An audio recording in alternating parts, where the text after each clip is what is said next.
Hello and welcome back to the final six of the 2023 Savannah Open powered by Dynamic Discs. I'm Jacob Chesser and joined again by Adam Howard. What is up, everybody? I am super excited to see the conclusion of this tournament. We've had some crazy weather. We've had some really cool shots. We've got to play a lot of different layouts here at Tom Triplett Park, and we've got an awesome final six holes to see who is going to take this thing down. We have a tie between Jacob Chesser, my co-commentator, and Martin Kneece at 24 under par.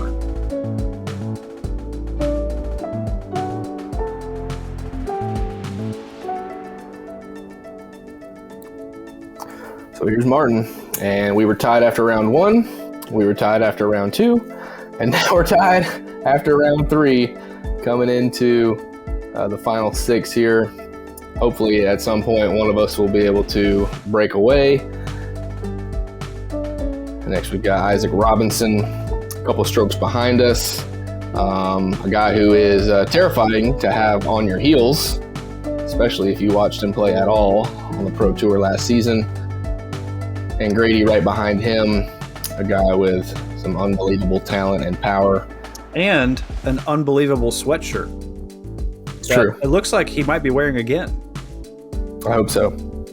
So for our 6-hole playoff, we're starting off with hole one here from the black tees. This is a par 3 coming in at 312 feet. You got OB Road on the right. Again, we're going to be throwing straight mid-ranges or putters unless you're going with the forehand, and then something a little bit more overstable, but that forehand play does bring the out-of-bounds road to the right into play just a little bit more. All right, so everybody quiet down. We're doing the final four on the last 6 holes. We're doing 1 through 3 and then 16 through 18 on the black tee pads. So we have Jake Chesser, Martin Kneece, Isaac Robinson, and Grady Shue. Yeah. That is Valerie Williams, our tournament director. First is Martin Kneece. Announcing everybody. He's done a fantastic job running this event. And if you need anything and you're in Savannah, check out her store at Dynamic Discs Savannah over in Pooler. It's about a mile away from the course. Yeah, she does a great job. All right, so we need some straight shots here. Martin Kneece loves to throw a straight buzz. Oh my He does exactly that. Never a doubt. Squared up the fairway the whole way. Perfect disc selection. What are you throwing here, Chesser? Is this a buzz or is this the Rift, or what are you going with? Yeah, so I had a Buzz SS in my hand and a Rift in my other one. I end up going with the Buzz SS. They're just one tick of stability different for me. This hole's really just dead straight. This tree that I landed right next to is dead in front of the basket. If you can get a little right pan out of it, like we mentioned in the first round, that's great. But a straight shot will net you a birdie. Mm-hmm.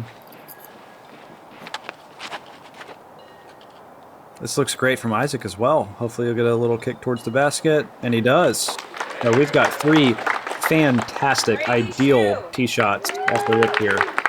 And now we've got Grady Shue stepping up with, just the strongest sweatshirt game that we've seen this whole weekend.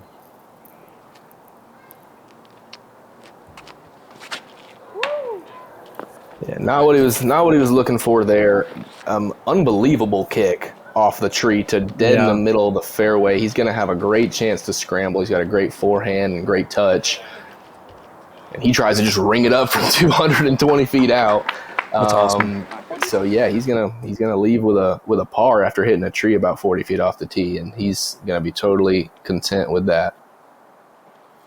We've got Martin up first, and he just nonchalantly taps in these 22, 25 footers, just like he's tossing it in from 5 feet. I love it. And we have Chesser making good there as well to keep this tie going even past 3 rounds.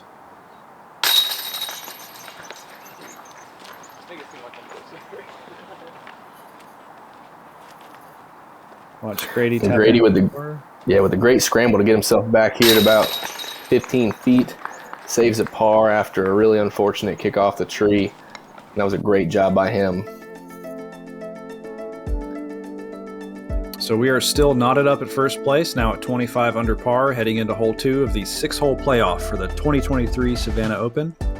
We're at hole 2 from the black tee pads. This is a par 3, 393 feet. Incredibly technical shot. You've really got to nail your angle, your disc selection, your distance control. And at the end, you know, if you want to have a shot at a 2 here, you've got to get some good ground play too. So this is a great hole. Par is a fantastic score on this one.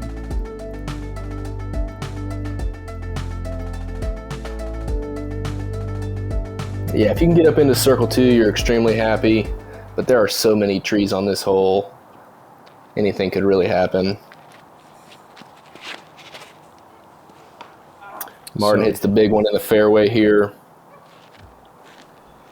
and gets the most unbelievable kick, 80 to 100 feet left.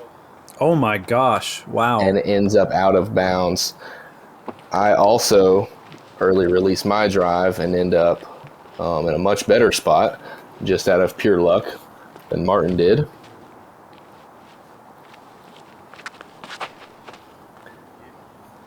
That looks more like a intentional line there from Isaac. He's going to have a great look at a 2. Martin, for his, you know, not only is that, you know, 80 or 100 feet left to reach that out of bounds, but there's a lot of trees in the way that could potentially block you from going out of bounds, and he made it through all of those. That is a very, very unfortunate kick here in our final 6 holes. Yeah, and you can see he got all the way down into that like tall grass down there. His disc almost went into the pond. I mean, and obviously an unlucky kick, but the fact that he didn't hit anything else on his way out of there is pretty insane. However, he does have a wide open line to the basket from when you're all the way over there to the left, so it gives him a pretty straightforward approach. Grady with a really weird angle after his kick off the same tree that I hit. Yeah, this has just been a tough hole for for Grady all weekend. Looks like you're going with a very overstable disc here. Is that Firebird or the A2? No, that's an A2. Yeah, I ended up in a decent spot, relatively straight look to the left of the circle. So I was fine with just getting up into the circle there. Grady playing a little touch. Ooh, a little touch forehand up right over the top of the band, giving it a run. Isaac about 1 inch inside the circle. Hates it right out of his hand. Didn't pop out of there like his putts normally do. Martin cleans that one up well. Do you know what Grady's been throwing for those kind of touch putter approach shots? I don't remember. I believe it might have been a zone, but I can't remember anymore. Okay. Whatever it is, he's doing some really cool stuff with it. It's been fun to watch.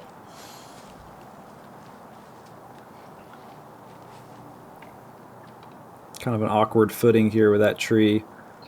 Makes good, dead center on his comeback here. Unfortunately for bogey, but he does clean up that putt. Isaac will tap in here. And we're moving on to hole 3, and we are going to have some separation here going into our 3rd hole of this playoff. Looks like you have taken a 1-stroke lead over Martin.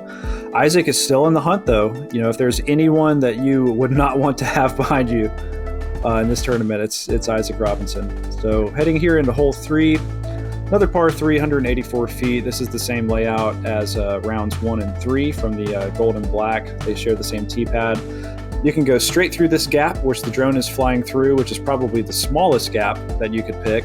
There's an Anheuser forehand around the right side, and there's also a Heiser forehand on the left side that you can take. So this one, you're just kind of pick your poison, whatever disc and whatever angle and whatever throw you're most comfortable with. So I'm taking this wide Heiser forehand with a really overstable Firebird, just giving it like a nice half speed shot. Jumps off a root and just shoots right. I think I'm still on the edge of the circle, though. Isaac kind of following my same line there. Gives it an even better run. Love to see Isaac throwing the forehand off the tee. That's so cool. And Yeah, he does a great job with it, too. Yeah, he doesn't get enough credit for it. I don't even know if he gives himself enough credit for it. He can definitely utilize it as a big tool for him. Speaking of big tools, I can't help but notice that you guys seem like you're throwing off the back left corner of the tee pad. Is that correct for those really wide hyzer shots? Were y'all cheating back a little bit? Yeah, those of us who were going with the wide one tried to get back as far as we could on there just to open up that, give us a couple more degrees of angle to get that hyzer to swing back for us and open up that gap a little bit, yeah. Yep. So that's another pro tip for anybody watching. You can use the whole tee pad and you can throw from anywhere on the tee pad. So, you don't always have to go up to the very edge. If there's a line or a footing that can help you out, you can use it. Great putt there. I know it's saying eagle here on our scorecard, and on the PDGA Live, they have this hole listed as a par 5 for a 180-foot or 184-foot hole. So, this is looking like we're having some twos on a par 5, but it's really a par 3.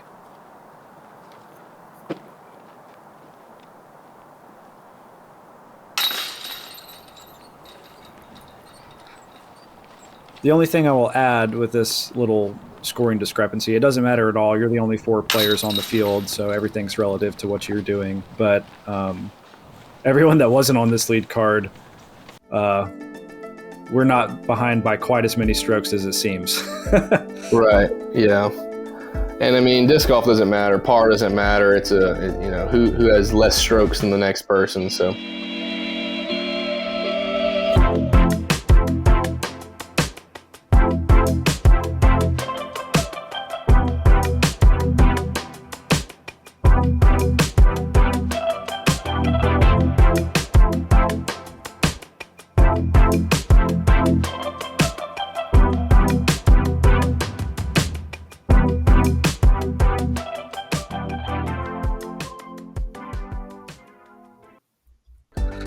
All right, now we're making the turn back towards Tournament Central. We're heading into hole 16 here in our playoff. This is a 349-foot par 3.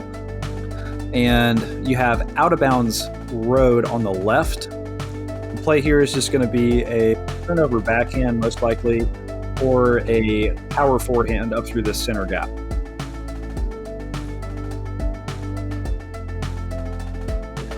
Yep, wind hasn't really calmed down yet, so we've definitely got some of that to deal with.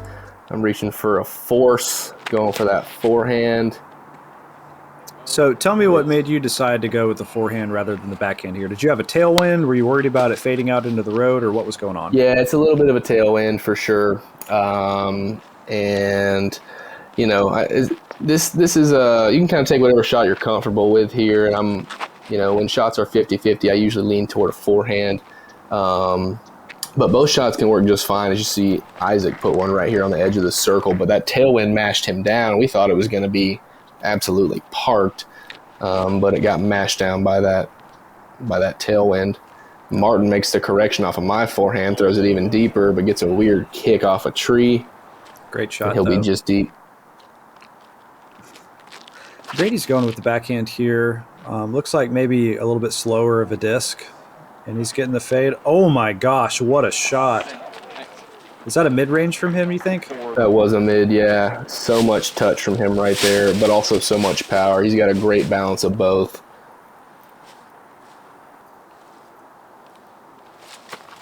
Yeah, just kind of a layup here for me. Ceiling's too low for me to even give it a run. Just kind of slid it up under the basket and get me to the next hole. And you've got to think to yourself too. With the lead and where you see Martin's lies at, that's an okay play. You have to make sure that there's no chance you can make a bogey on that. And we're getting a run Isaac back with here. a great putt. Squeaking it in, left corner pocket. Love to see it. He called it, so it counts.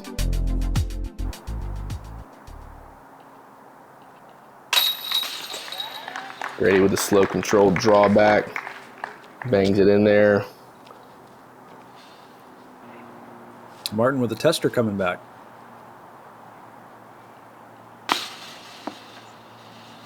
And just leaves it short off the cage.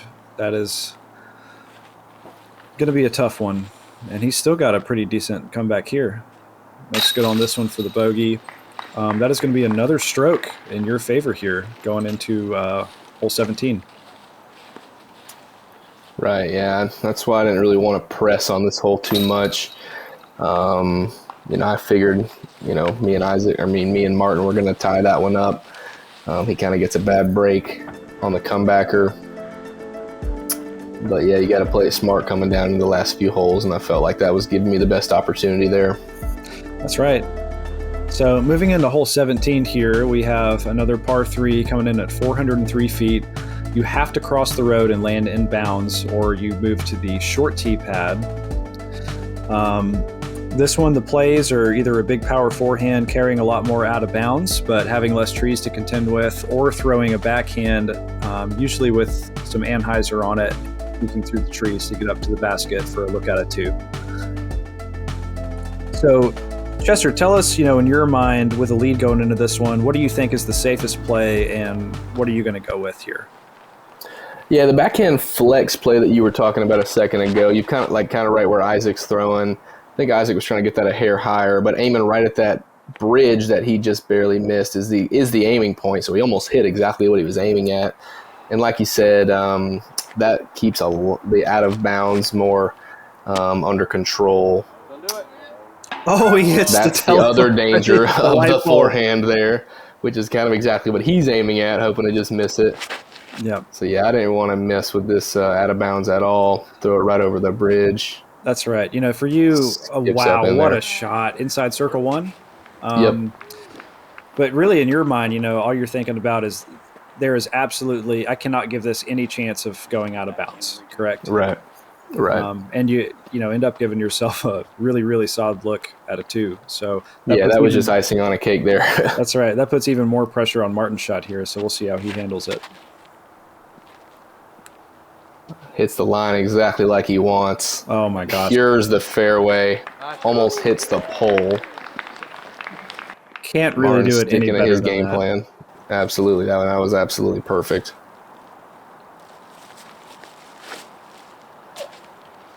Grady's got a great line at it. Oh, and just barely miss his left. Wow. It's pretty long here. He's going to have a probably circle's edge or maybe even just outside putt coming back. Isaac's got a long one. He doesn't like it right out of the hand.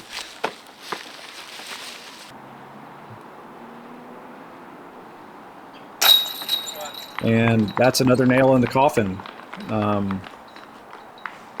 Very, very well done on this hole. This is a pretty tough one.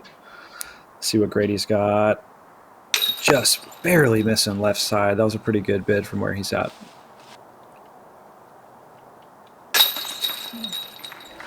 Isaac makes good on his comeback putt there.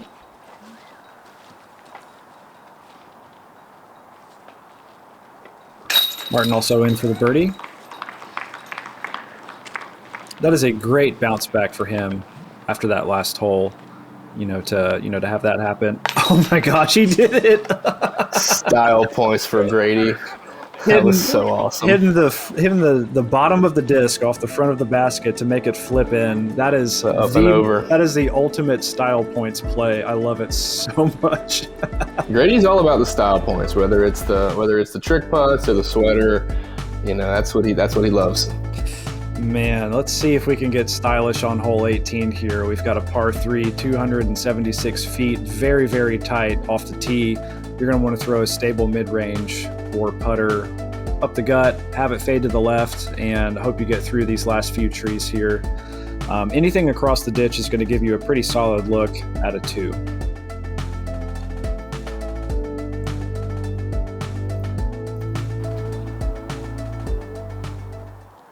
We've got you up here first. And what are you throwing off the tee here? Is this a buzz? No, reaching for that A2 again, trying to keep it lower, not end up behind that gazebo again. When I put it kind of right where I wanted, nice and safe, I didn't even want to really have to hyzer it too much. Just get something out there, give myself maybe a circle 2, get lucky a circle 1. Martin throwing that breaker again. Another great shot from him. Puts it right there at 15, 18 feet out. Martin even doing all that he can after hole 16. You're just doing a fantastic job of not really giving him an opportunity to make much of a comeback on you. Putting it that close off the tee. Isaac puts it within the mulch. What a shot. Kisses the pole on its way by. Finishing strong. Grady going with the anhyzer. and just a hair off. It's a little double kick off the tree, shoots him way left. I'm pretty sure he's pretty open from right here. Got a little tree in his way. And but he's been feasting on these little forehands. It looks like we had a celebrity sighting behind him with Paige Shue, who's just signed a new sponsorship with Discraft. She did. World champ. I'm trying to give him a little bit of love here, other than just being his wife. Gives it a good bid, just a hair low. And let's see what you got here. Do you run it or do you lay it up? It'd be a little embarrassing from this far, I think, to lay it up, but... Tip of the cap to the crowd. You love to see it. Great putt. Great tournament, really, too.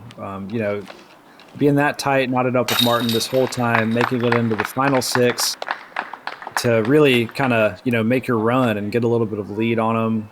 That takes a lot of focus. That takes a lot of skill and a very strong mental game to make it this far and to hold on to it. So congratulations to you for that. Congratulations to everybody else that's made it to this final 6 holes too as well. Grady, Isaac, and Martin all playing a great tournament. So we will see a new victor crowned here very shortly. In your 2023 Savannah Open MPO first place, Jacob Chesser.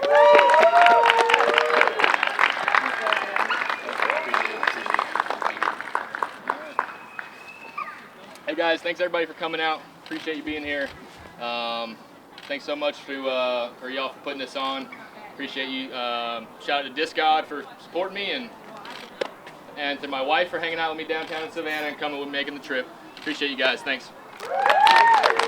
And that is going to do it for the 2023 Savannah Open presented by Dynamic Discs.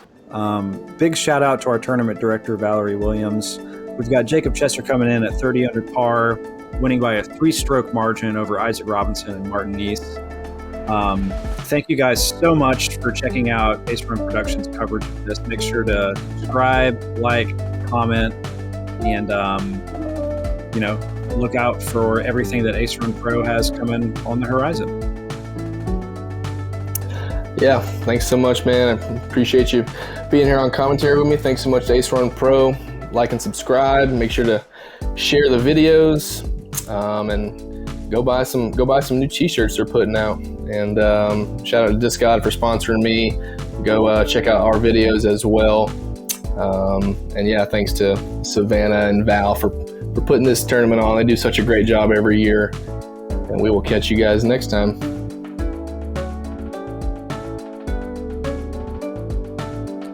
And as always, remember, let's run it.